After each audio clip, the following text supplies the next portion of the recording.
Okay, good afternoon, everybody. It's 2:01, so I think we'll get started and allow for a few more people to trickle in. My name is Tom Slaymaker. I manage the UNICEF side of the WHO-UNICEF Joint Monitoring Programme. This is a JMP organised session on monitoring wash services with a gender focus.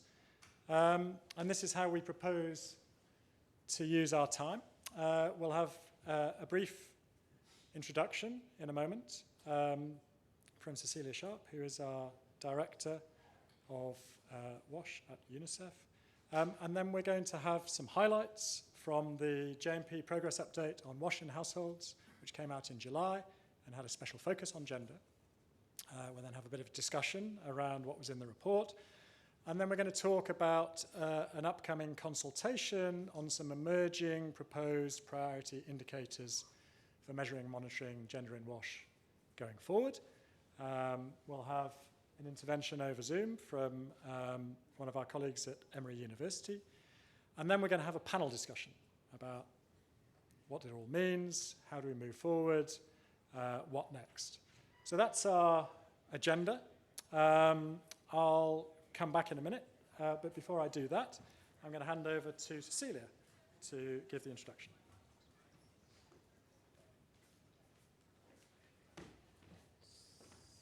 Is this okay? Where do you want to have me? Yeah. So, good afternoon, colleagues, and thank you, Tom, for introducing me. Just to say, I'm the quite recent Director for Water, Sanitation, Hygiene, but also Climate, Environment, Energy, and DRR at UNICEF. So really happy to be here, and welcome to all of you to this event, which have been put together to discuss the monitoring of WASH services with a focus on gender. As you are all aware, and also Tom mentioned obviously, that the WHO UNICEF JMP report launched this year has a special focus on gender. And this is really the first time we are having such a deep dive into available data relevant for analyzing gender gaps in access to WASH services. So the report highlights specific data on disparities between women and girls, men and boys, and it relates them to access to WASH services. And the study showed that girls and women are disproportionately affected by lack of safe water and adequate WASH services, and which is really limiting their opportunities to manage daily needs safely and privately. And I think these are things we know since before, but now we have numbers to it and been able to monitor it. So today, WASH at household level tends to be regarded as a women's issue. Due to not having access to at least the basic water service, 7 out of 10 of those 1.8 billion people who are still walking far to collect water is women and girls. And I just wanted to say, I was just last week coming back from a travel to Samburu County in Kenya, which is one of the counties that are affected by several seasons of droughts and now also floods in the Horn of Africa. So one of those crisis areas where we have a lot of people on the move, a lot of people without services. And I was able to talk to women there during my visit, and many of them were witnessing that they were still walking like 15 kilometers one way to collect water. So it takes them the full day to collect water. And not only walking, but they're also carrying a 20 kilos jerry can on the way back. So we are still with huge challenges.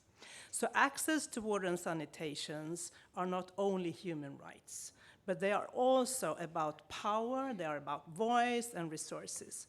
Marginalized women and girls should be empowered to participate meaningfully at equal terms to share their perspectives, take on leadership roles, set policy agendas, and form movements to change how WASH services are delivered to meet their needs. However, the current efforts to reach the SDG 6, which seeks to ensure availability and sustainable management of water and sanitation for all, are too often gender blind. Adequate and appropriate data are not being collected to support deeper analysis and that could help us to understand and measure transformation needed. So now it's really time for action if we are serious about achieving SDG 6.1 and 2 on universal access to services. We need to strengthen national data systems that will support gender transformation in the WASH sector. Today at this session, we will have the opportunity to hear the results of the JMP report, as was explained by Tom. But we also have a panel discussion with country examples on how strengthening systems for national monitoring on gender can look like. We will also have see the examples or the proposed new gender indicators that, if they are getting monitored by, for instance, GLAS on the JMP, can help us to understand better how we are progressing on gender transformation in the WASH sector. So with this, I wish you all the best for the session. I'm going to stay and listen in carefully, and some of us just reflect and say, there are a few men in this session, and we congratulate you to be here. So thank you.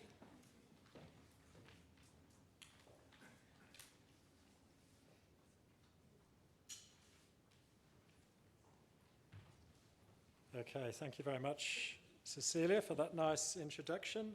Now I'm going to set the scene a little bit, and then I'm going to pass over to my colleagues in the JMP team. So I think you know the JMP is joint between WHO and UNICEF. We're responsible for global monitoring of WASH, not only in households, but also in schools and healthcare facilities. We produce updates for each of these settings every 2 years. So WASH in households in odd years, WASH in schools and healthcare facilities in even years. And earlier this year, in July, we produced our latest update on households with a special focus on gender. But what we do as the JMP is just one part of what the UN does under the UN Water Integrated Monitoring Initiative for SDG 6. So you'll be familiar with the other targets and indicators under SDG 6. We're responsible for these first two, 6.1 and 6.2, which are covering drinking water, sanitation, and hygiene. But of course, we have all of these other targets and indicators as well. And so as the work that the JMP has been doing on WASH and gender is starting to progress, we've also been working together closely with the other custodian agencies to look at gender as a cross-cutting issue across the whole of SDG 6. So there was a session earlier today to talk about that. And this initiative now, which is called the SDG 6 Integrated Monitoring Initiative Gender Contextualization Project, is trying to bring together the work that's being done on gender across all of these different targets. There was an effort to review all of the existing tools and approaches and indicators. There were working groups established to look at emerging indicators under each of the targets. And it's now moving into a phase of starting to pilot test some of these indicators to assess their feasibility for scale-up and integration into national monitoring systems. There's been a review of data availability and its limitations, but also the sort of roles and responsibilities of different parts of government when it comes to monitoring gender in relation to water and sanitation. And we will hear a little bit more from our panel later on, but so far the pilots have been focused in Brazil, but also in Senegal and the Philippines, and there are further pilots being planned for South Africa and for Palestine. So what we do is part of a much bigger effort around gender and SDG 6. But in the most recent update on WASH in households, you will see that we have followed a similar structure to previous reports. So we have sections on drinking water, sanitation, and hygiene, but also on menstrual health. And then in each of these chapters, we have a dedicated section looking at gender in relation to drinking water, gender in relation to sanitation, and gender in relation to hygiene. And what you will see is that there is more data available, for example, on drinking water than there is on sanitation and hygiene. And of course, menstrual health is very much focused on gender throughout. But we tried to look at it very systematically and to squeeze as much as we could out of the existing national data that we have in our global databases. But in order to structure this approach, the JMP, together with the GLASS team, has commissioned a review of opportunities for enhanced monitoring of gender in WASH. This is discussed in the report. And it's been done together in collaboration with Emory University, who helped to develop a conceptual framework and helped to do a very comprehensive review of all of the existing tools and indicators that are out there. So in the report, you will see a couple of tables which help to frame the issue. And I've just put two here on this slide. I know the text is very small. But firstly, some of the key terms related to gender and WASH. And I think this is important because we talk about these things a lot, but people use the terms to mean slightly different things. So we tried to use an agreed definition of gender. We made the point that it's not just about sex disaggregated data, although that's very important. Gender statistics are defined in a number of different ways. And so the data can be collected and presented with sex as the primary or overall classification, but they can also reflect gender in other ways. And they can look at gender from a range of different angles. It's not just about sex disaggregated data. The other thing that we thought was useful to help our discussions around this issue is the WHO Gender Responsive Assessment Scale, which has these terms: gender unequal, gender blind, gender sensitive, gender specific, and gender transformative. And it tries to distinguish the ways in which data and indicators can be used to inform programming around gender and WASH. And we use those throughout our report as well. And lastly, of course, gender identity is complex and multifaceted, and we need to keep that in mind throughout our discussions. And then on the other side here, you have the various domains that were identified in the JMP and GLASS review as being important when it comes to measuring and monitoring gender and WASH. So we essentially have these 5 broad domains. So ability to meet WASH needs, access to resources, ability to exercise agency, and then we have this last one, which is about multi-level enabling environment. And what you will see from the report is that a lot of what the JMP measures and monitors has to do with the first 3. But a lot of what the GLASS is starting to measure and monitor is contained in the enabling environment. And so what we're aiming to do is to define how this could fit into future monitoring by the JMP, but also by the GLASS, and how it would all fit together. Now, there's a lot of detail in the review about each of these dimensions and all of their subcomponents, but it's worth bearing in mind that when we talk about ability to meet WASH needs, that is a very important dimension, but it also overlaps slightly with time and labor and safety from and freedom from violence. And so these are a major focus of the analysis that we put in the report. So, in terms of global monitoring of gender and WASH, we have the language of Goal 6, which is very clearly for all. It's very clearly inclusive language. That is the ambition of the goal. And also of the targets, which call for universal and equitable access for all. But we have this specific reference in SDG 6.2 about paying special attention to the needs of women and girls. And we use all of these as hooks for our analysis to try and explore further gender inequalities. And what we find is, as you all know, wash activities, wash service delivery, these are all highly gendered. We all know this, it's not news.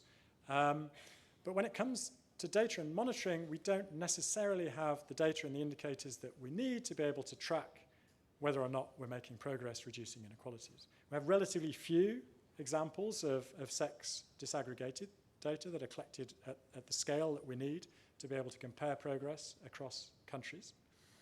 But what we do have is a number of indicators that we would class as being gender sensitive. They're not sex disaggregated, but they are gender relevant and gender sensitive because they are picking up inequalities which relate to gender. And so we have tried to analyze those and unpack those in the report, and my colleagues will go through those in a bit more detail before we move into the panel discussion. So with that, I'm going to pass over to Rick to talk about drinking water. Thanks, Tom, and it's nice to see so many people here in person and also online. I just want to share some of the highlights about gender and monitoring of wash services that we found in the report. There's more in the report. I want to focus first on drinking water and note that especially this question of accessibility of the improved drinking water supplies is part of the SDG framework. It features in at the safely managed level where the improved water supply should be located on premises. But it also features at the basic level where if the improved water source is not on premises, but it's within a 30-minute trip, then that can count as a basic service.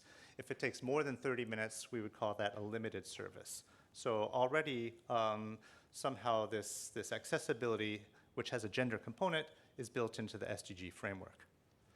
Then if we look at the findings about accessibility on premise, we can see that an awful lot of people, about 1.8 billion people globally, live in households that don't have a drinking water supply located on premises. So they have to go outside and collect water. And of course that puts people, especially women and children, at risk of violence, of harassment. It also poses physical risks to your health. If you have to carry water, to haul water into the home, this can weigh 20 kilos. So you might be carrying it on your head or your back. You might slip. You might have spinal injuries. There are very real physical threats due to not having water supply located on premises. So that's an example of an indicator that is gender specific or gender sensitive or gender relevant without being sex disaggregated. We did try to highlight in the report, though, examples of sex disaggregated data where we could find them. And one interesting data set comes from the Water Insecurity Experience Scale developed at Northwestern University by Siri Young. This consists of a set of 12 short questions asking people if over the past 12 months they've had insecurity around these different aspects of wash services. And by adding up how many people said, yes, I had insecurity related to having enough drinking water, being able to wash my hands, I was angry about water. Different types of stressors or experiences, you can start to see how water insecurity is playing out. And because this questionnaire could then be asked separately of men and women, you can see how the different experiences are at a country level. And what was interesting was to see that actually, by and large, there were fairly similar levels of insecurity reported by both men and women. There were some differences in some countries. You can see in Cameroon, women were a lot more likely to report insecurity than men. But on the other hand, in Ethiopia, in Tanzania, in Ghana, it was men who were more likely to report insecurity experiences. So I think it can be really interesting to drill down into the data and see which specific experiences are posing more of the challenges, and those might be different for men and women in those different countries. But when you average things to the country scale and then to the regional or the global scale, you see on balance fairly similar levels of water insecurity. Maybe the other big data set we were able to draw on was about responsibility for water carriage and the time that's spent in the household by different people collecting water. So on the left there, you can see for about 50 countries, we had data where if water is not located on premises, the household in a survey will say, well, who has the responsibility to collect water? And on the right of the curve, you see the light blue are the women and adolescent girls, and the lightest blue is girls under 15. And on the left side, it's men and boys. It's very clear this is not a balanced graph, right? There's a lot more responsibility for water carriage among women and girls. And if you look at the types of countries, you can see, especially in sub-Saharan Africa, there's quite a lot of off-premises water. It's interesting to see some countries where men do bear more of the responsibility, but they tend to be in countries that have much more water located on premises, and they tend to be in other regions. We'll come back to that. But on right, in a smaller number of countries, about 30, we also had data on how many trips that person took and how much time per trip it took. So we could calculate minutes per day.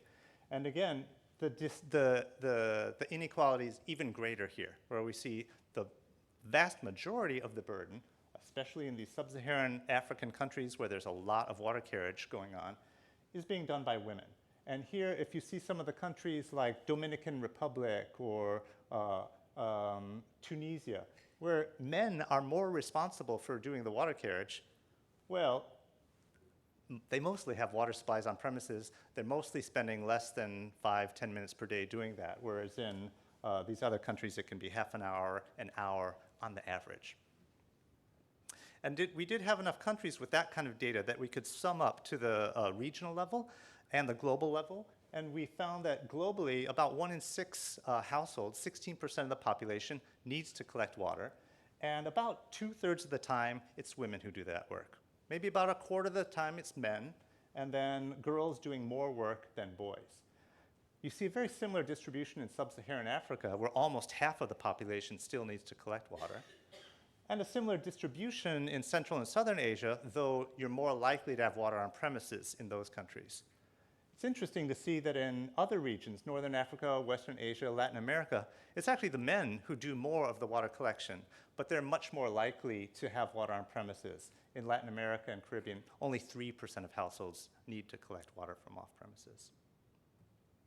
If we turn to sanitation, this is another example of where the SDG framework has some elements built into it that are gender sensitive, even if they're not sex disaggregated, and particularly the issue of shared sanitation here. In order to be safely managed or a basic service, the improved sanitation facilities should not be shared among multiple households. And we know that there are health impacts that are different for shared sanitation, but equally, or maybe even more important, there are questions of safety and security and dignity that have particular gender valences, which have contributed to why shared sanitation is only included at the limited service level in the SDG framework. If we look globally, there's an awful lot of limited sanitation. And in fact, it tends to be a bigger problem in urban areas. We can see that there are 33 countries where at least 1/4 of the urban population uses shared sanitation, limited sanitation services. So that definitely is putting people, and again, especially women, girls, the elderly, at particular risks when they need to go outside the household to use sanitation facilities, maybe in the middle of the night. One new analysis we did was to look at perceptions of safety outside the household. This also comes from household surveys where men and women are separately asked, how safe do you feel walking alone in your neighborhood after dark? And then the figure here shows among households that have limited sanitation, that share sanitation facilities, I know it's a big shock here, men feel more safe going outside at night than the women do. Yeah, but it's quite a big difference. I mean, if you look in Belarus, 60% of men, but maybe 10-15% of women feel that they are very safe when they're going outside at night among households that don't have private sanitation in the home. It's maybe a little bit heartening to see that the people who say that they feel very unsafe, it's smaller in population, but it is more likely women who report feeling very unsafe outside the home. And what kind of concerns might people have about shared sanitation or sanitation in general? We had interesting data from 2 countries where respondents reported, well, in red, that they feared exposure to sexual harassment. But that is not always the principal concern that people reported. Often they would have concerns about, contracting diseases, being exposed to animals or insects, harming themselves, slipping or collapsing. So gender-based violence is a real perceived risk, but it's not the only risk involved with sanitation facilities. The last slide I will show is about speaking a little bit to the special issues faced by gender and sexual minorities. It's actually very rare to find data that's disaggregated by this, but we were happy in the US to find an interesting data set about people who had experienced displacement following an emergency, and asked them if they had had any difficulties experiencing unsanitary conditions after displacement. And, you know, some people reported unsanitary conditions, but if you're straight or even gay or lesbian or cis male or cis female, the level of insecurity was not very high. But when you come to other sexual or gender minorities, a lot more unsanitary conditions are experienced.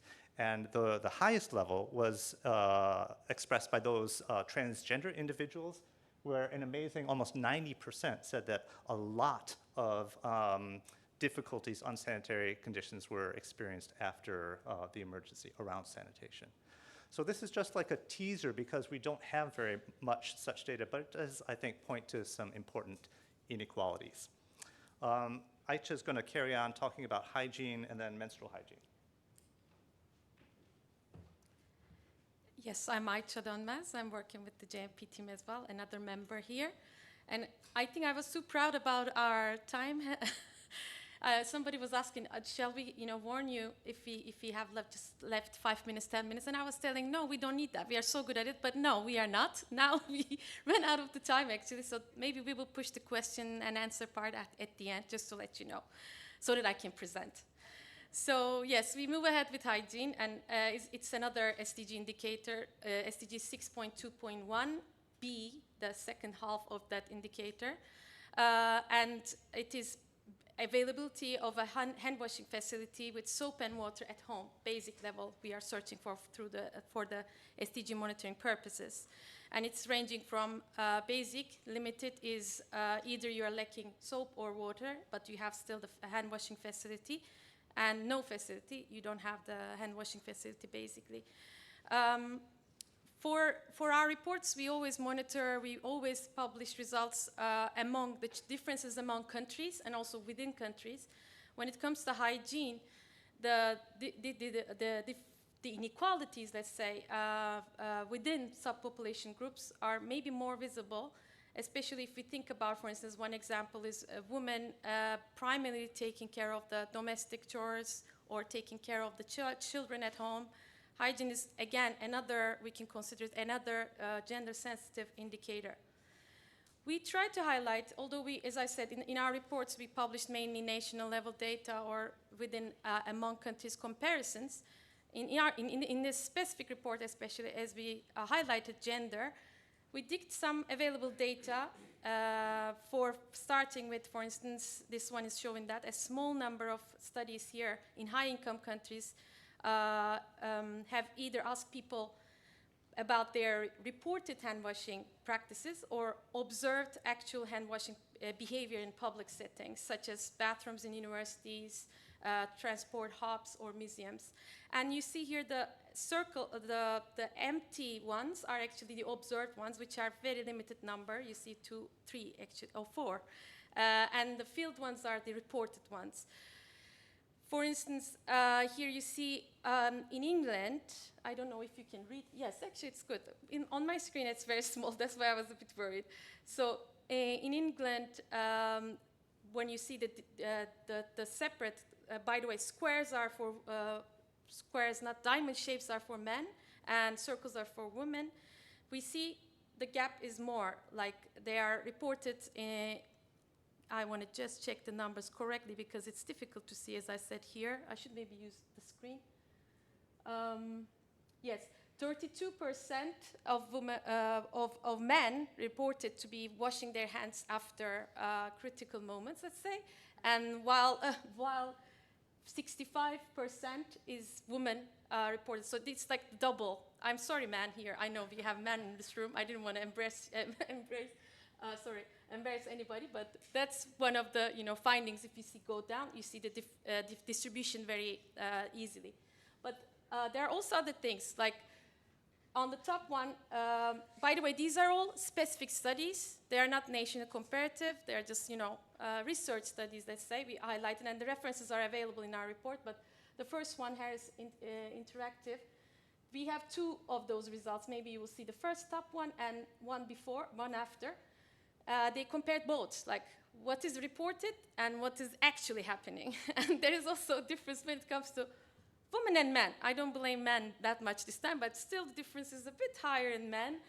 They are reporting, while they are reporting it like 93%, they're washing their hands. Actually, 77% that is really happening. This is one of the interesting studies. Again, nobody's blaming anybody. These are very small size, high income level country results. It's not like showing a global right, but this is what we have seen while reviewing these studies. So having access to hand washing facility, we said it could be very gender relevant. And here in this figure, you see the number of countries where we see the data for. First of all, we have 84 countries with such data.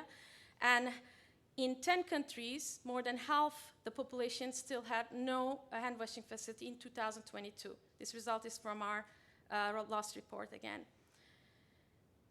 One other thing, and existing data is on the personal hygiene information. This one is showing us the data again coming from specific countries for specific years, so they are like not really comparable in that sense. And plus the parentheses you see here next to the country name and year, in parentheses the definitions that were used in these questionnaires. First of all, you see that some countries are only interested in the presence of personal hygiene location, which could be bathing facilities, which could be a bath or shower. These are the list of countries where we have China and Finland, for instance, bathing facilities were asked. In Latvia, Mayotte, Reunion, Spain, bath or shower asked. So the definitions are all changing. Another thing is the type of information they seek for is changing. For instance, in different studies, they were asking the location of the facility, if it's at home, dwelling, in yard, or it is also asking if it's shared or not, like in Ghana, India, Georgia, for instance, not shared, results were shared here. I'll move ahead with menstrual health, which is, JMP does not actually currently use a menstrual health service letter, because this topic is, and we will dig more in this following sessions, we will dig a bit more what has been going on. But the main point here is the definition of menstrual health is still evolving, still changing. That's why we are still cautious about not defining the service letters like we did for the others. But starting from last year, actually, in last report, 2021 report, JMP first time published a dedicated section on menstrual health. And this report, the last final one, which we published July 2023, this year, we had that, as we still keep this tradition. So I'll try to show what we have presented there very quickly. First of all, for now, until now, we had data mainly coming from mixed surveys, multiple integrator cluster surveys, and DHS. There are still additional here and there some studies, but as I said, national representative data is important for us. So for mix, we had use of menstrual materials such as sanitary pads, tampons, and cloths, but they're all grouped in one question. It is followed by, in the questionnaire with this question, were they reusable? That was a second question. A question dedicated on the privacy, private place to wash and change while at home.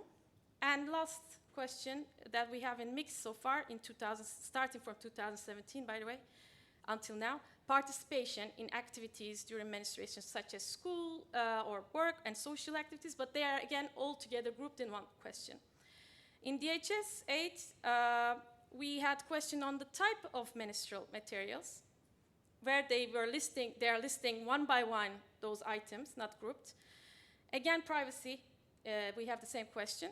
Another question which is important is the knowledge, correct knowledge of the fertile, awareness we call it. And it is sex segregated because it is asked in individual woman questionnaire and also men. So, as I said at the beginning, this definition is evolving and changing. And today, we are more allowed, digging more, let's say. We are trying to dig more on the needs and experiences of women as well. So this is the future looking, our current looking actually, which already started this type of, these indicators are kind of moving ahead.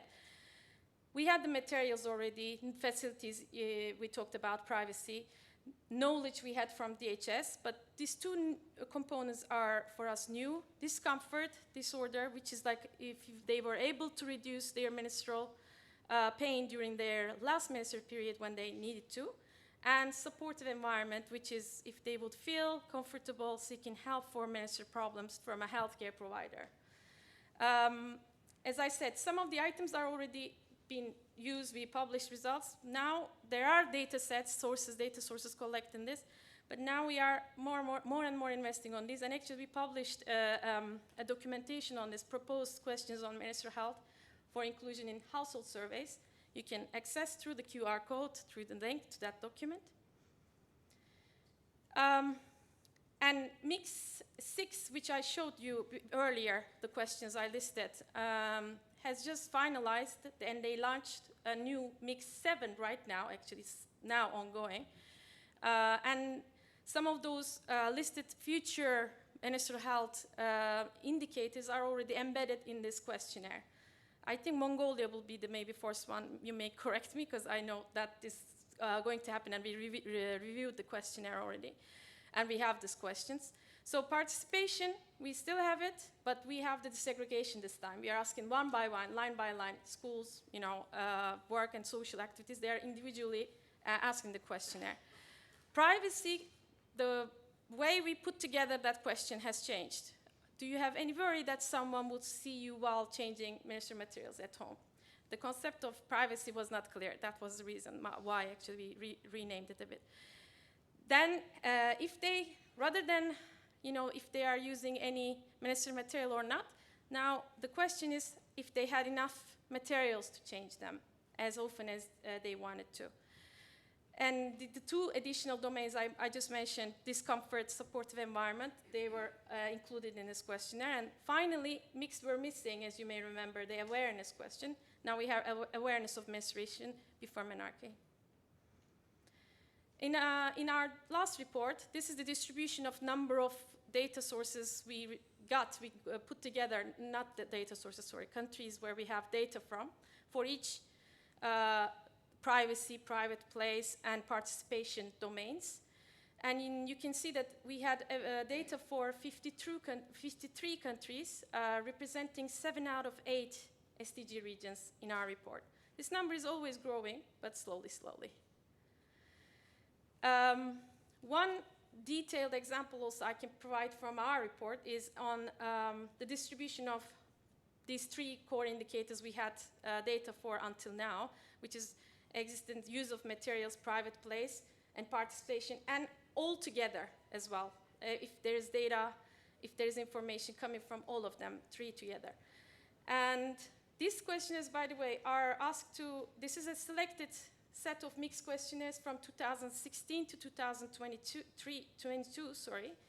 and they are targeting the adolescent girls and women aged between 15 and 49. I am not going to deep dive in this, but just very quickly to be on time. In most of the countries, we see that the participation is the lowest of the 3, and participation is the lightest color here. The, again, empty circle here is all 3 of them together. So you see, in some countries, for instance, the proportion of adolescent girls and women meeting all 3 was significantly lower still. And this is my last slide. Don't worry, I know we took so much time. But these are some specific cases where we have very limited data on awareness. For instance, we have only Egypt and Bangladesh. And in Egypt, they ask even if they're aware of the menstruation, how they felt. And you can see the difference. The darker color shows like they had shock, cried, afraid, got afraid. If they knew the menstruation, the proportion is very low, 40%. When they had no awareness, unaware of the situation, 74. And in Mongolia, we have another figure here. How do they deal with the pain, or if they have any symptoms, sorry, and what was the reason why they were not participating, so I took it so long, school work, school social activities. And you see that in 76% feeling unwell or pain, and also heavy bleeding for 19%. I want to stop here. I hope we will dig more. Maybe if we don't have Q&A time, I don't know, I leave it to Rick now, the floor to decide. Yeah, thank you, Aicha. I think what we should probably do is move on to our next speaker and then save a little bit of time after our panel discussion to open up to the floor. So actually the JMP has been working on how gender monitoring of WASH could be improved and enhanced for several years with technical collaboration with Emory University. And I'd like to invite our next speaker from Emory to talk a little bit about that work and the stage that we've gotten to today. So if we can switch the screen to allow Dr. Bethany Caruso to take the floor. Thanks.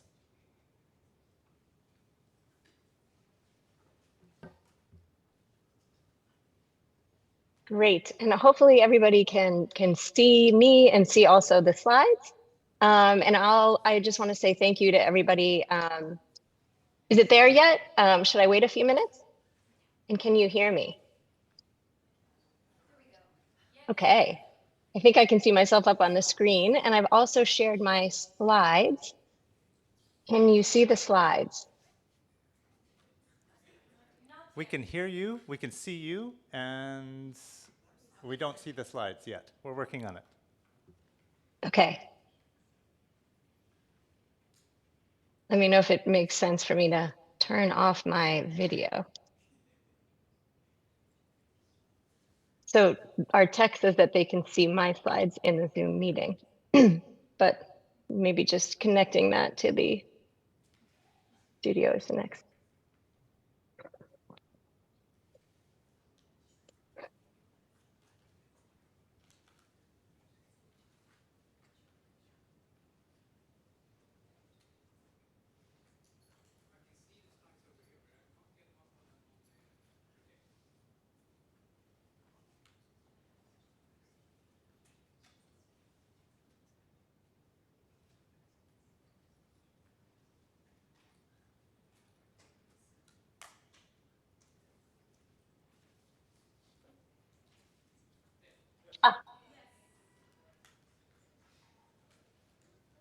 So does everybody see and hear me? Should I keep going, Rick? Yes, you're good to go now, Bethany. We see the slides. Okay, great. Hear you. You don't hear me? You do hear me?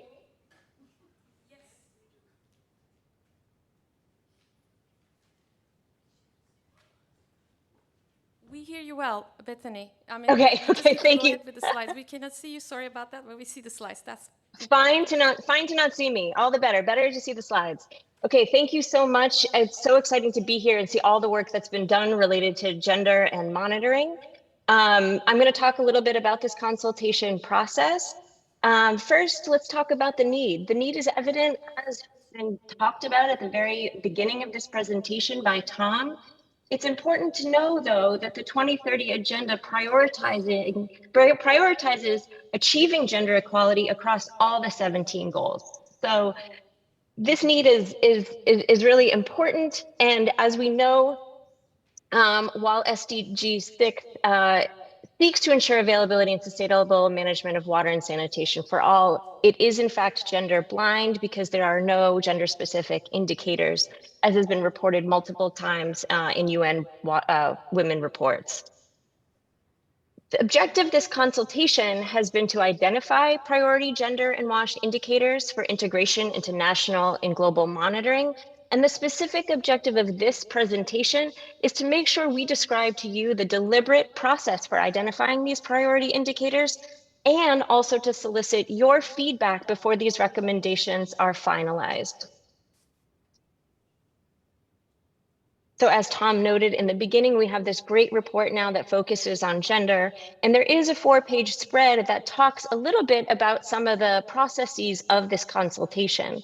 Now, this process has been a 2-part process, a review phase, and a prioritization phase. What's in the report describes well the review phase, but today I'll describe both of those phases. Diving into the review phase, it started out, as Rick mentioned, with creating a conceptual framework in order to guide the review of measures and indicators. This conceptual framework was focused on the relationship between WASH and gender equality.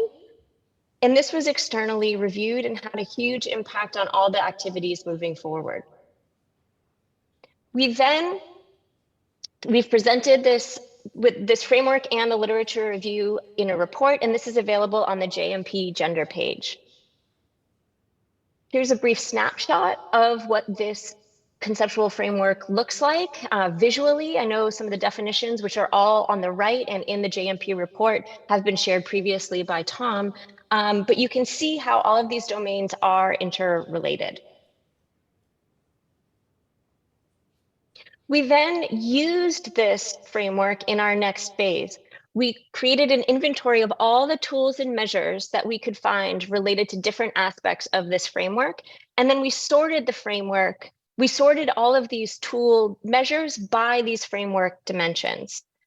So we found 78 tools, and here's a brief snapshot of what some of these tools look like. It's an extensive list, and this doesn't even cover all of them. You just see down to M here. And again, we then sorted all of the items within these tools that we found according to these domains. So what you see here is just an example of the page on privacy. We have the name of the tool, the question, response options, and then the domain listed. So again, you can see that there's numerous options for assessing privacy. And at the bottom, what you can see is that there are different tabs, one for each of the domains that we have. And this has been really useful, not only for us in thinking through what has been measured and attempted or suggested, but it's also a really great resource for researchers and others who really want to figure out how to measure these. Understanding that what's out in space doesn't always, and available online is not always representative of all the work that people have done. We then held multiple days of consultations with invited experts to review the work that we've done by domain. We had working groups to look at and give feedback on the tools, the data sources and measures, and also to help us identify gaps that we had in our work and potential opportunities and current initiatives related to research on gender. And again, all of this work has been synthesized in another report on this review of measures and indicators for gender and WASH. This report also has a traffic light graphic showing where we have these gaps for both national monitoring and programmatic levels. Key take home from this work, there were two. The first one being that, wow, we've done a lot of work on gender and WASH, despite the fact that we're not monitoring it. We have a lot of tools out there, and there's a lot of measures across these domains. The challenge then becomes, what then do we prioritize for monitoring? And we felt that this was an important next step to do. And for Emory and JMP need to do it, but of course we couldn't do it alone. So this gets into the consultation related to the prioritization phase. So this initiated in the fall of 2020. Emory identified a core team to work with that had expertise in gender, WASH, and or measurement to help engage this process from start to finish. And so the people on this team are listed here, and I think some of them are in the room, so hopefully you can talk to them and ask more questions later. We then held multiple asynchronous and synchronous meetings. The first series of asynchronous activities were used to first identify priority thematic areas for monitoring. We have multiple domains in our conceptual framework, as you can see here, but we realized that not all of them are suitable for monitoring and might not be priorities. So to this end, what we did is had an asynchronous exercise where we had participants anonymously comment on each of the domains for water, for sanitation, and for hygiene. And so here's an example here. We have an online platform to do this called Power Noodle. We assessed, for example, time and labor. And so online, people could see a description of time and labor, and then they could write a comment. And so these are some of the snapshots of the comments below. And the idea here was that we had full awareness that some people might know more domains versus others. And so this could be an opportunity to share opinions and ideas, but also to educate others who may be less familiar. The second part of this activity involved then rating each thematic area by a set of criteria. So again, going back with time and labor, what we did is we identified 5 criteria for which to rate each theme. So this is water again, for example, and time and labor. And these criteria included whether or not there was any evidence of the importance or relevance of this theme, its measurability, the potential for this to change over time, which we felt was important for monitoring. All of these are comparability across contexts, and also the usefulness to practitioners and also to policymakers. So what participants were then able to do, they could look at the comments. They could also use this slider here to rate each of these per theme. So let me give you an example of what this might look like. The Emory team then led in analyzing the data and the topic area. So we're back to water and time and labor. So as you can see in this spider diagram, there were high rankings for time and labor in the water theme to be quite important for evidence of importance, measurability, usefulness to practitioners, comparability, and potential for change over time. I'll give you a different example, privacy.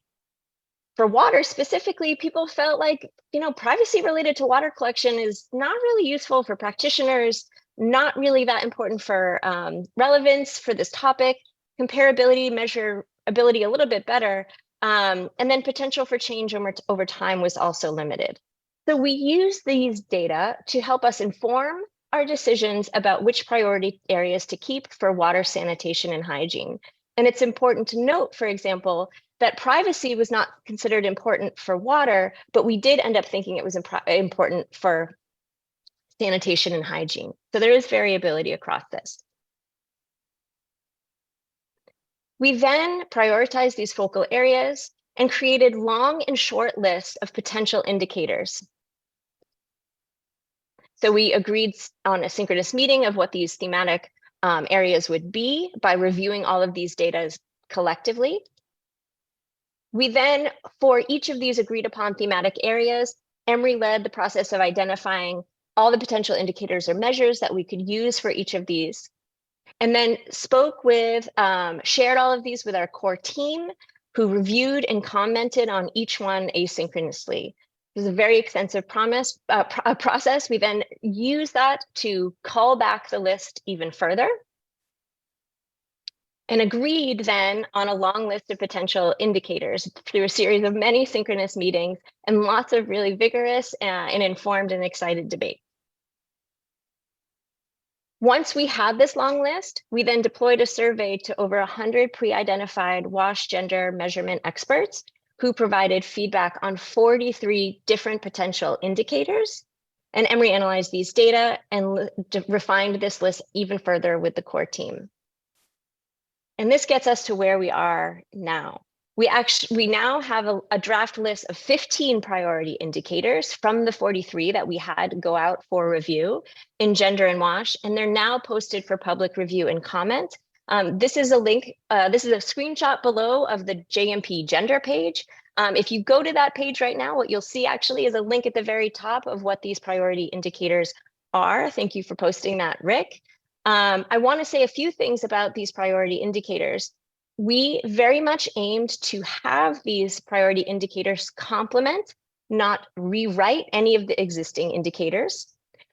We realize that in the prioritization process, some things get left behind. It's not that we think these things are not important. They just might not be ready yet in terms of research and the data that we have to make them a priority at this moment. We'll be writing up all of this work, and we're going to be highlighting the areas that should be invested in further for research and further work, but that are just simply not ready to be prioritized as indicators as of yet.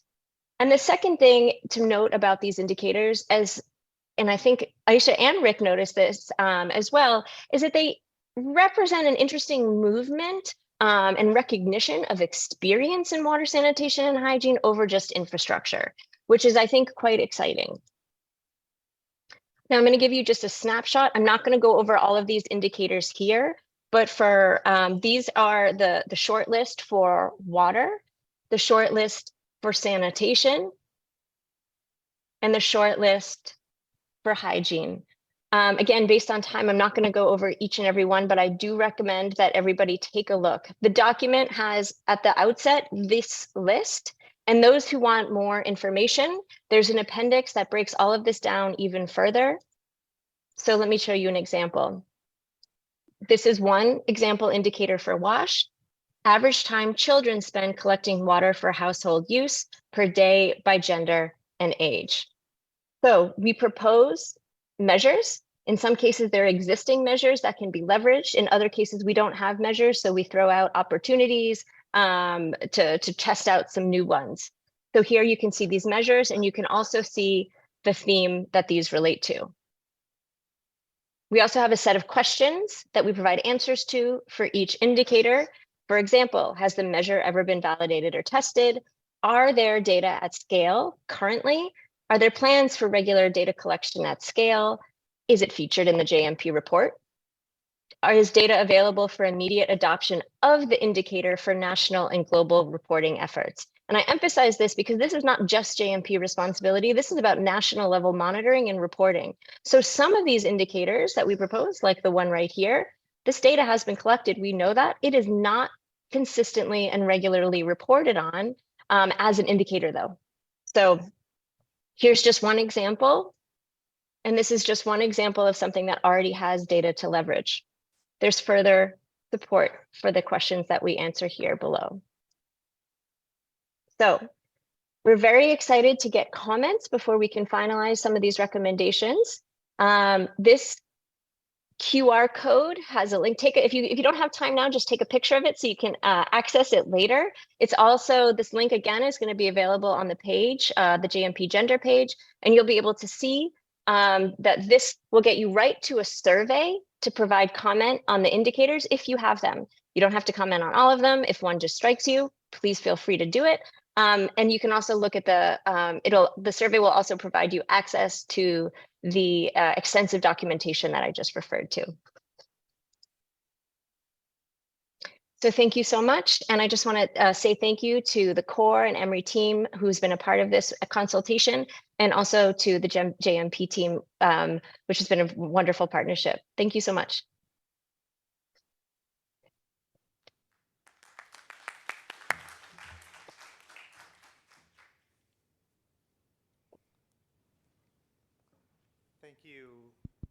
Thank you, Bethany, for a very clear explanation of a very rigorous process that clearly a lot of work and thought has gone into.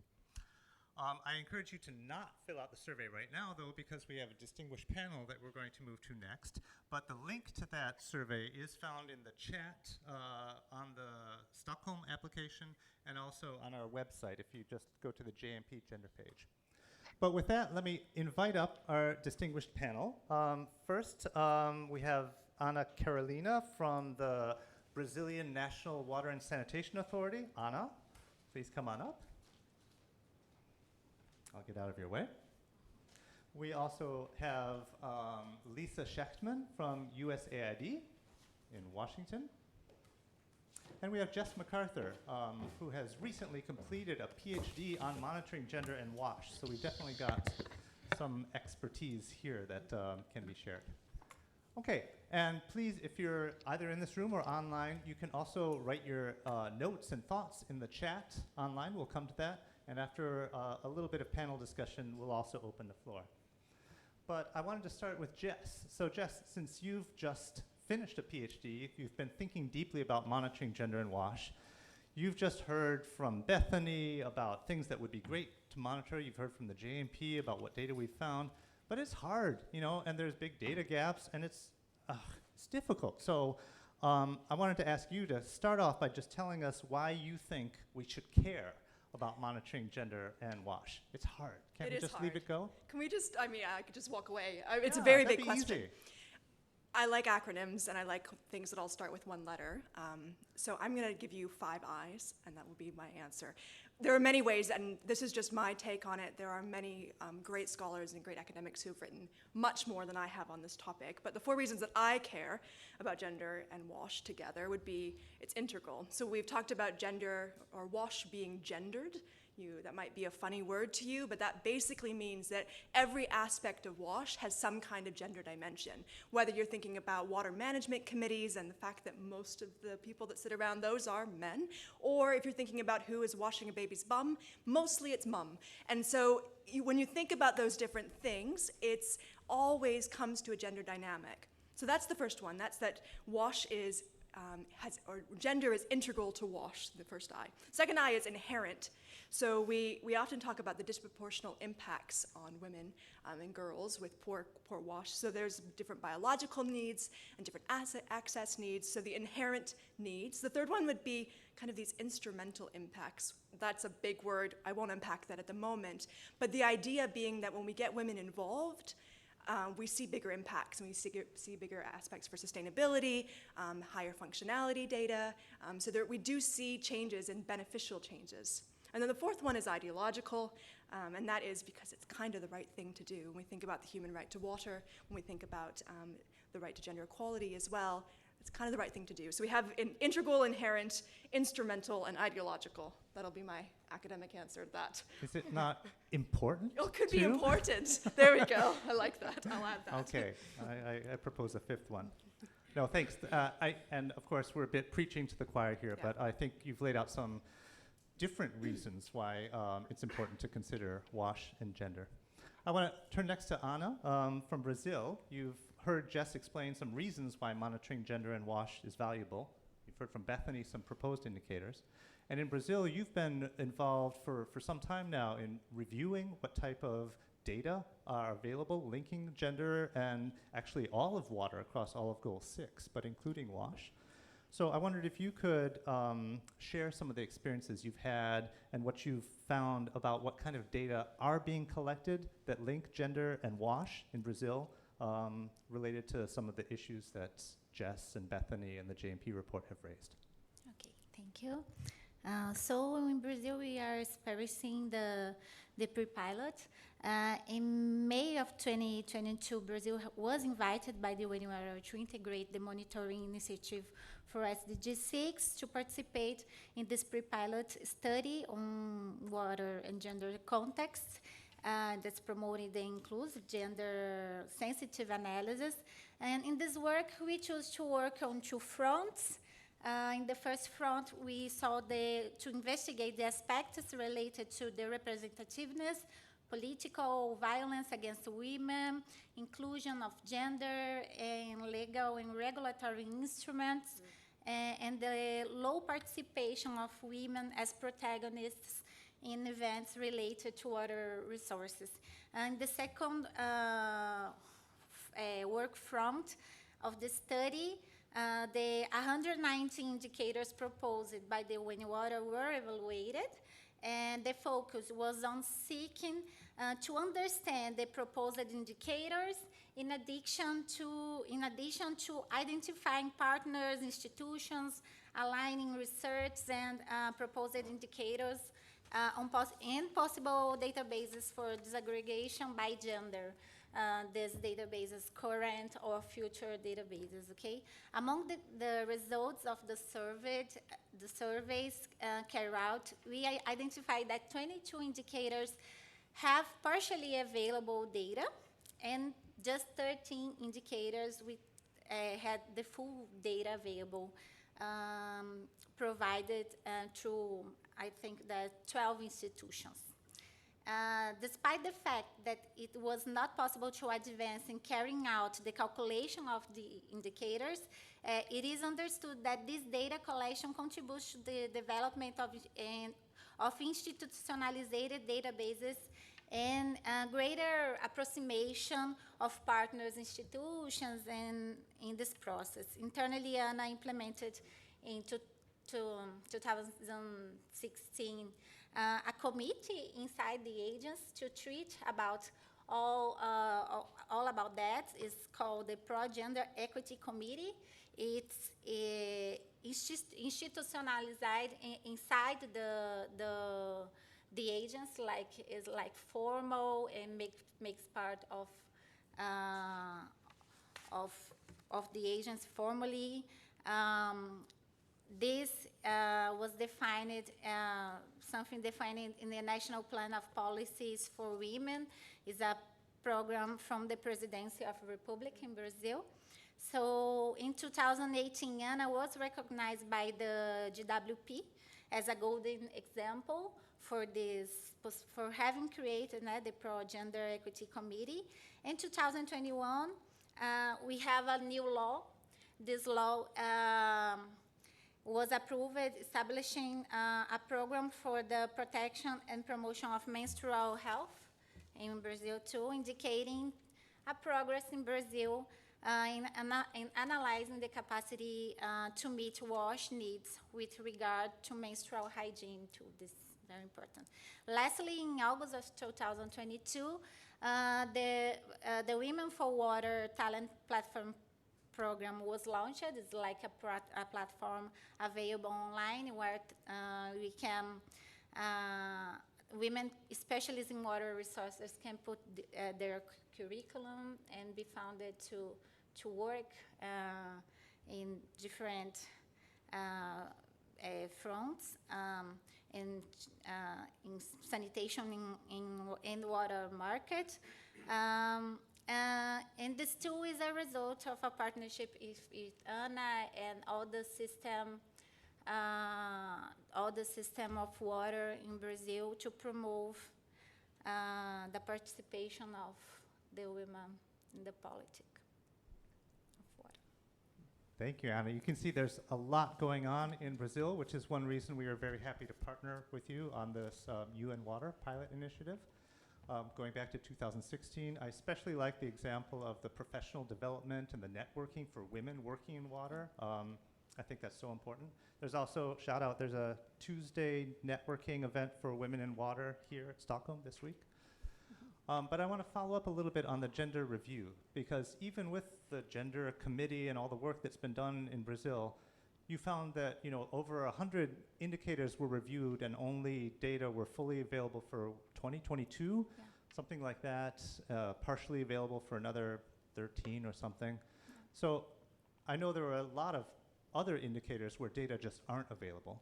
And I wanted to ask if you could reflect on how you might try to select or prioritize among those to fill some data gaps, because, and I don't want you to name specific indicators that you thought were, the key missing ones, but is there a process to build on that gap analysis that came from that review to try and fill some gaps in the future?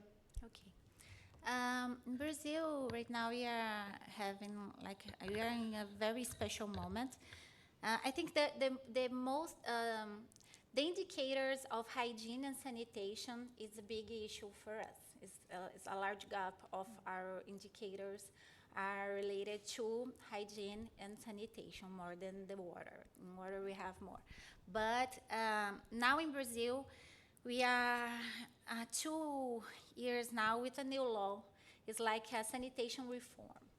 And of course, with this law, we want to achieve the goal of we wanted to, oh God, I forgot the word, people, guys, to universalize the sanitation in the country. Today we have low rates in water supply and sanitation and solid waste management. Yes. And then we have this goal, and I think that from now, we're going to have more data about hygiene and sanitation, because we are in a new scenario where we are collecting more information from all the country. I told you earlier today in the section that we have a big challenge, that is the size of our country. Our country is huge, and we have uh, uh, very regions that are very different from others. Like you have São Paulo, that is a big city, and you have the Northeast, where you have very, very poor people living there, where they just have, for example, groundwater or something like this, and Amazon. So we are very different country, and it's a very big challenge to collect all this data. But it sounds like there's some political opportunities now, so taking advantage of those opportunities when they come up. I'm excited to see where you guys go in the next years. I'll turn next to Lisa. We've heard a very nice example from Brazil, where there's been review, there's institutions in place, gender is being taken seriously, though there's room for improvement. USAID has this as kind of a mission to support countries in improving their wash services in general, but maybe also how gender is considered within that. So could you speak just a little bit generally about how USAID supports countries in gender programming in WASH, maybe especially on monitoring? Sure. Of course. Always. Yeah, I think, I mean, this is an amazing example. And as you said, Rick, this is exactly the type of thing that, that USAID sort of wants to get behind in whatever way makes the most sense. Sometimes it's technical support to, statistical agencies for what they do with the information. A lot of times it's more, for us, more working at the service provider level. How do they collect the information? How do they monitor their own performance to see whether they're actually reaching women and girls equally, or even are they hiring women equally? Are they promoting women equally? So for us, it's quite, can be quite multi-layered. But our ultimate vision really is that governments have a national vision, and we get behind that. So at a US government-wide level, President Biden cares very deeply about gender equality, and it's something that the entire US government, all agencies and departments have been asked to focus on in a wide variety of ways. We have a new, under this administration, a national strategy on gender equity and equality, which then has required all federal departments and agencies to come up with an implementation plan with our own special capacities and expertise. How will we contribute to this vision of what the US government can do domestically and globally to advance this objective? So we have that at USAID. But the other thing that we have is a whole of US government global water strategy. And that is actually required by law. And it is required to include things like the designation of high priority countries for United States foreign assistance on water, sanitation, and hygiene. One of the criteria that we have to use, thank you JMP, we use your data, we really appreciate it, is looking at where the gaps are particularly notable for women and girls, because we know that providing these services in a targeted way can disproportionately contribute to equity if you really start with the places that need it most. So that's all reflected in both the White House Action Plan on Global Water Security that was launched by Vice President Harris last year, and also the Global Water Strategy, which is has contributions from 14 federal departments and agencies and kind of all rolls up. Under that is USAID's set of priorities. And for us, gender equality and female empowerment cuts across everything we do. But in the SDG 6 space, as I think everyone in this room is probably totally convinced, we know that it is integral. It is a question. We cannot work on SDG 6 without acknowledging the gender dynamics and all of the many ways that that ripples across a person's life. It's not just about whether they have water to drink or what happens to them in the loo. It's, completely foundational to a whole range of other issues that I can go on and on about. So we work on this through our bilateral investments, where we, partner with national governments or a water utility or a sanitation company or whatever it is, in the ways that make the most sense there. But we also work on it as an issue in our global governance and financing work. Very similar to some of the examples in Brazil. You can't improve if you don't know what you're trying to improve. And even if you know what you're trying to improve, if you don't have people with specific skill sets to improve it, all it is information. So we're trying to put all of those pieces together. Okay, and this last point about if you don't know what you need to improve, you can't try to improve it, that resonates. With the JMP, we're very studiously neutral about what should be done. We limit ourselves to monitoring and saying, look, there seem to be some inequalities here. Maybe someone ought to do something about that. But I think there's a lot of interest in approaches to programming that eliminate those inequalities, but also empower women and might be more in the gender transformative style of programming.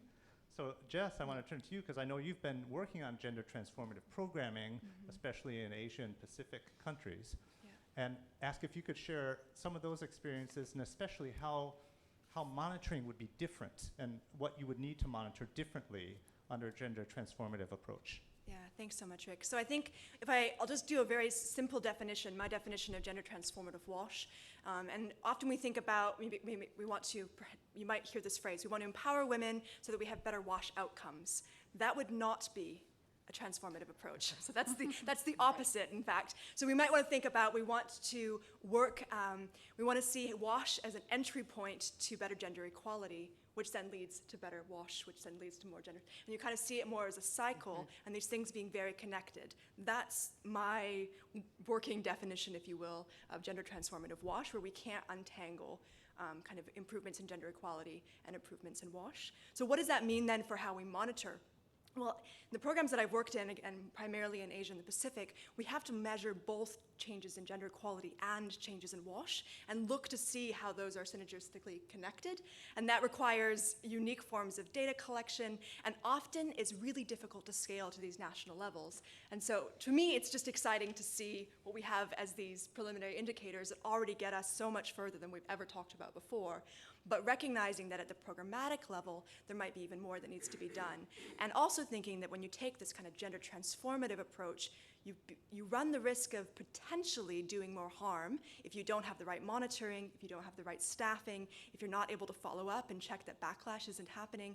When you push those boundaries, you have to be a bit more cautious. And so there's chances where it may make sense, and there's places where it might make absolutely no sense. So I'm a qualitative person. I'm sorry, I'm standing up here and trying to pretend that I know quant. But I like to do both. But in these kind of gender transformative places, I think qualitative research has an interesting place at the programmatic level. And watch this space, because there's a lot of great minds thinking about how do we get that to the gender transformative level at a global kind of comparative data set stuff that we don't know. That's why we're having these conversations. Yeah. We hope to get to that space. Yes. Maybe for the post-SDGs. Yeah.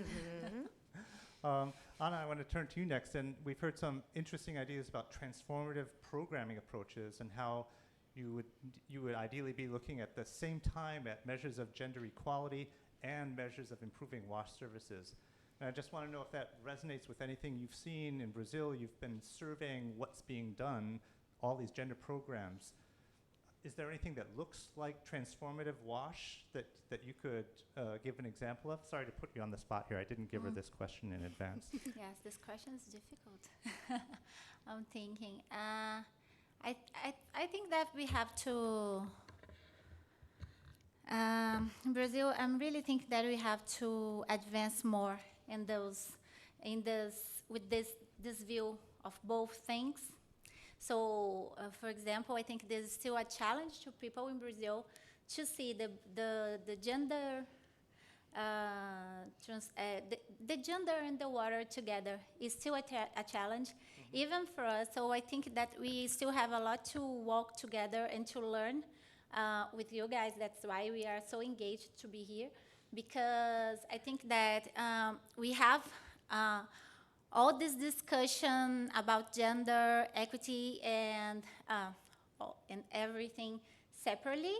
And when we talk about water and in gender, this is still we're still figuring out how we can put this together and promote this from in a better way to, in our politics and everything. This is still, I think it's still raw, you know, we're still walking in this view. It's still new for us. For example, for us in ANA, it's no, but outside ANA, outside the water agency, or maybe the institution that makes the census, the IBGE, I think outside those places, we still have a lot to walk on and learn in Brazil. I'm talking about Brazil.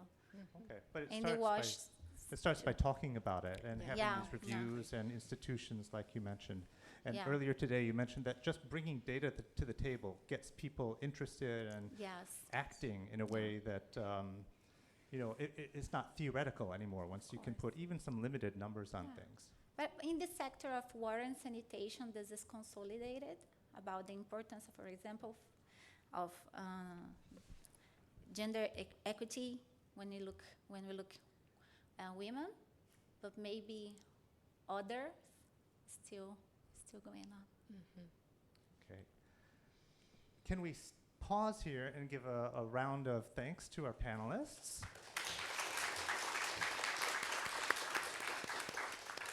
And then we have just a few minutes left, but I'd like to open to the floor to see if there are any questions of our panelists or comments. The floor is open, and also we'll be monitoring the chats in case anyone wants to join online. If you could just introduce yourself when you speak.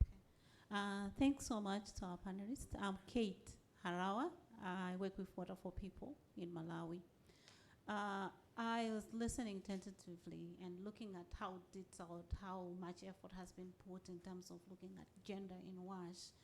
But now I'm wondering whether there are plans to take down, of course I know the data includes Malawi, includes a number of countries, but to take that down so that it becomes part of the system that as you collect the GMP data, you have it from the ground. It's normal, it's not a research. It's something that is happening. I don't know if there are plans to roll out that down.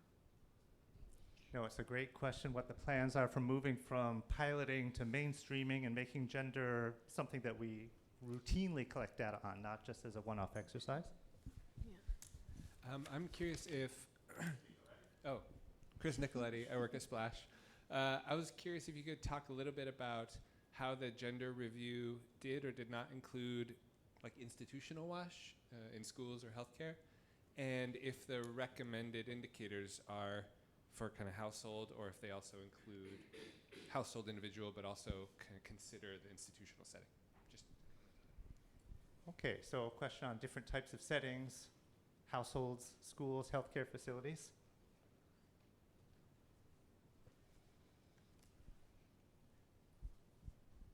I'm Purity from African Renaissance Trust in Nairobi, Kenya. We're working on gender mainstreaming across the African continent, closely with the African Union. And my question is, have you looked at how many countries have gender provisions in their WASH policies? Because that's where it starts. Because if it's not captured at policy level, then you can't actually even think of measuring it. Because some of the many consultations we've been having with countries is the absence of gender provisions at policy level is what is impacting on collection of that data.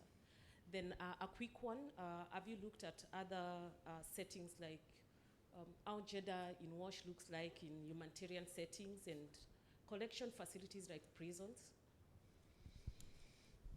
Okay, so again, we have the question on different settings, but beyond schools and healthcare facilities, but prisons and displaced people as well. And I'm sorry, the first one. I need paper. I need to write these I things down. got it, we got it. Policies, policies. You guys got that. Someone's taking. We're track. up here I'll taking just do notes. one more, and then I'll turn back to the panel. Hi, I'm Marla Smith-Nilsson. I'm from Water First International. And I guess I'm interested. Thank you so much for adding these indicators. I will be really excited to see the data as it comes. And I'm curious, there are indicators or testing indicators on safety. And, you know, the comment that I hear when I talk to women who carry water more frequently is about safety in their own home. You know, the indicator, I think as it's written is, you know, do you feel insecure as you wander outside your house, the violence from people outside your home? But what I actually hear a lot, almost every woman that I talk to who carries water, is the fear that they face from, you know, their domestic partner, that they didn't get enough water or there isn't water when he needs it. And I'm curious if that was something ever considered as a question, or if that's, you know, a follow-up as part of that indicator to get information. I'm just curious about other women also talk about conflicts with other women at shared water resources. So, you know, of course, once you open this up, we just want more data about the women. So that's really my question. Thanks, Marla. No, it's a super good point about gender-based violence. It's not only when you're outside the home, but water carriage can be related to even intimate partner violence. I might ask Bethany online to reflect if any of these issues of intra-household risks faced by women came up, because you and the Emory team did quite a review there. And we'll monitor the chat, I guess, for your response. But then we have these 4 questions about maybe 1/5 question? It's for Bethany. Yeah. Okay, one more question for Bethany, and then I'm going to ask you guys about mainstreaming different settings and policies. Hi everyone, this is Durga from Plan International Nepal. I have a concern on the Bethany's session. She has really, explicitly says that in the conceptual framework of her research, that the participation of women and decision making and empowerment, but there is no reflection on different level of like household level WAS aspect and institutional WAS aspect. Because linking with Jess, I also do agree with you. Because we wanted to see that how we can reduce the gender inequality through the WAS programming is important. So that Jess reflection is not really reflected there. So how we can improve that reflection in this conceptual frame would be a better outcome for this, I think that research. So I wanted to make a point for that. Okay. Bethany, hope you're listening and typing. I'm not sure. I think I'd like to start with Jess and see if from your work in Asian Pacific you had any examples of the mainstreaming question, moving from piloting research into something more routine. Yeah. And after that, I'm going to come to either of you about the policy question. So think about that and raise your hand if you want to go after Jess. I've got this one here. All good. Yeah, good question. I don't have great examples, and I think we also saw that when Bethany was explaining, like there's not a lot of examples of moving these indicators to scale. Similar to what Bethany's team has done with the ARISE skills, which are excellent. My team in parallel at the Institute for Sustainable Futures was looking at the WASH gem. That's been piloted now in 7 countries, but again, it's not getting to that global level, and what we're finding is that as we scale that up to different contexts, the context in rural Ghana, for example, is very different than what we had in Cambodia, and the way that we worded questions, the amount of time that we spent on the word nowadays. Should that be the word today? Should that be the word nowadays? These types of things have it becomes difficult, and because we don't have these standardized questions that we can draw on from other spaces, it's tricky. But again, there are lots of people working on this, and it's just going to take a bit more time, I think. Yeah. Thanks. I think we do need more experience piloting things, Exactly. finding what indicators are easy to understand and collect data on, but are still informative before we can really move towards mainstreaming and scaling up. Yeah. On the gender and policies question, I mean, first of all, to note, the JMP as a global institution monitors outcomes and outputs, whereas glass and other institutions monitor more the enabling environment. So you might find something like a policy review more in glass than J&P. But did either of you have an example of policies that you wanted to highlight? I saw you. I mean, here's what I will say. I just gave you a laundry list of the United States' awesome policies, right? We have gender all over the place in our policies. That doesn't necessarily translate into investments that can be measured and monitored and, you know, funded and localized and carried on without us and all of this. So I think it's a really important point that policies need to have references to gender. But for me, this really ties back to the question about moving from pilots to mainstreaming, actually. Because if we don't have a consensus, harmonized, manageable set of indicators that we all agree to work towards, it becomes very hard to know whether those policies that say gender are having an impact. And that doesn't necessarily mean that they always have to be the same indicators at the hyper-local level as that we're using at the global level. But having a single set that USAID's partners are using and you know, Brazil is using at the district level and academics are using when they do a randomized controlled trial or whatever, actually helps us figure out what we're doing well, where we're making progress, whether what's in the policies needs to be adjusted because now somebody's found out that it wasn't working. But if we don't have a shared vision, it's really going to just continue being this sort of ad hoc kind of ping pong game of like all the lists I just gave you that sound really nice. So I think it's both and, to be honest. And it's one of the reasons that USAID has really prioritized working with Bethany and Rick and Tom and some of our other partners on reducing the number of metrics that we're looking at seriously. There's like 8 proposed indicator sets for menstrual health and hygiene. What are we going to do with that, right? That's far too many.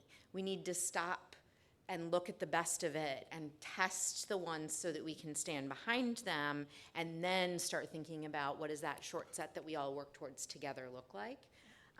So yeah, I think it's both and I think the same applies in many ways at the questions about sort of personal, household, and institutional level.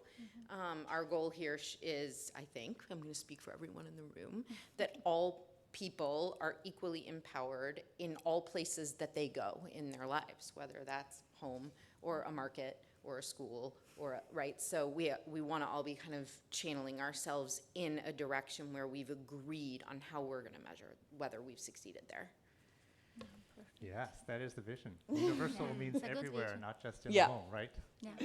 Okay, Bethany's going to answer some of the questions put to her online in just a minute. I just wanted to give Anna one last chance to respond to any of the questions that were raised. No, I just wanted to agree with you totally. I think that we have to have the shared vision between all the countries about the indicators, because this give us the strength to in the policy level, to have the strength to really have policies that made difference in our countries. What I see, for example, in Brazil, is that we have all this discussion here, but unfortunately,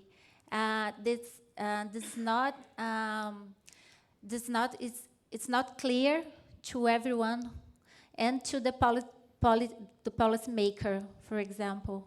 So we really have to share this one vision to have the strength enough to make the countries to put the gender inside the gender agenda, the WASH agenda, the equality of gender contextualization, whatever, in the policy level. I think this is very important. I think the most we have this different numbers, indicators, is makes a confusion, okay, and it's not clear to everyone. So, for example, in ANA, we are the household of SDG 6. We have other institutions. ANA is a water agency. We are not policy makers, but we are a regulatory agency. And for example, we have the ministry where the ministry that we are both, not above, but we are linked with, and they don't have all the vision about the WASH agenda and the gender contextualization, something that we bring to them, but we bring to them. It's not a national vision. It's something that is national because we are showing this to them, but they are ministries. They have to know. So we have really to do that. We have to share this vision to strengthen the WASH sector and the gender contextualization inside this to make a difference. Well, I'm glad you are bringing that vision to them. Yes, I am. I'm trying hard. And I recognize that it's messy. And you reviewed over 100 indicators, and because there's not a standardized, harmonized set, you know, a lot of people propose different things. Many of them are good, but you can't do them all. So hopefully, you know, we can contribute to prioritization and refining and coming up with something closer to a priority set of indicators. And with that, I want to turn to Bethany just to respond to the points that came up, if you could. Bethany, can we switch over the audio, please? Yeah. Hi there. Hopefully you can all hear me. These are fantastic questions, and I really appreciate the opportunity to respond to them. And I know you're a little bit over, so I'm going to be quick. And if you want to follow up again, we can do a deeper dive. Nick's question on institutional settings. Yeah, this is the first pass related to WASH broadly and gender in the home, which really amounts to individual if we want to get to sex disaggregated data and individual level experience. There is, however, some work that has been done related to menstrual hygiene. And so there's a really fantastic priority list of indicators for menstrual hygiene among adolescent girls, which includes the school space. And that's available, and we can provide a link to that. Additionally, there's the workplace related work that I did with Lisa and the great team at USAID on, you know, testing measures and indicators for menstrual health among women who work outside the home. So not actually workplace specific, but inclusive of. And so there are some recommendations for further testing, but they need more prioritization. Policy. I presented today on the proposed indicators related to 6.1 and 6.2, but we also have been working with GLASS to help them look at their work. The GLASS report is open online. It has been since December 2022. We've made done some work to potentially refine those, make suggestions, but they already have some great work in there related to policy, which yes, is absolutely critical. And also leadership and women in positions related to WASH, which is also to the instrumental part that Jess was talking about, really vital. So we're not ignoring that. We just didn't talk about that here. Regarding safety in the home, yes. We did a systematic review related to WASH and gender. We found that domestic violence was predominantly the topic related to water, and non-interpersonal violence related to sanitation and other hygiene needs. So the domestic space is very specific. I think that in general, related to monitoring, that gets tricky. We actually don't recommend asking women specifically if they had an experience, but if they have fear of that experience. Because if we start asking women if they're having that experience, we better be ready to respond. Because just telling us that, they could actually be more at risk. So there's really a lot of nuance when we ask questions in general and in research. If we're doing it at a monitoring level, it gets a little bit more tricky in terms of even thinking about the safety of women. But I appreciate that, and more work is needed there. Finally, the decision making, great question from the participant from Nepal, I think it was. Decision making is complex. It's absolutely important. We've done a lot of work on my team trying to assess decision making. The challenge that we faced was, what aspect of decision making? Is it decision making about whether or not they're able to practice their own needs when they want to? Is it about decision making related to building infrastructure? Is it about repairing the infrastructure, cleaning the infrastructure, advocating for their roles? Decision making is huge. And I think what was the challenge for us, which I think Elisa noted, was that we have to have a small number. We didn't feel confident that we knew exactly and specifically what to recommend for decision making that would be the best at this stage. So this is a process that needs to keep moving and growing. It is not discounted. It's really important, but at this stage, we need to get better at it and have a better understanding of what to look at for decision making, especially at scale. Those are great words to close on, Bethany, and we're being kicked out, so I'm going to close it right there. Let's have a last round of applause for our panelists and for Bethany. Thank you.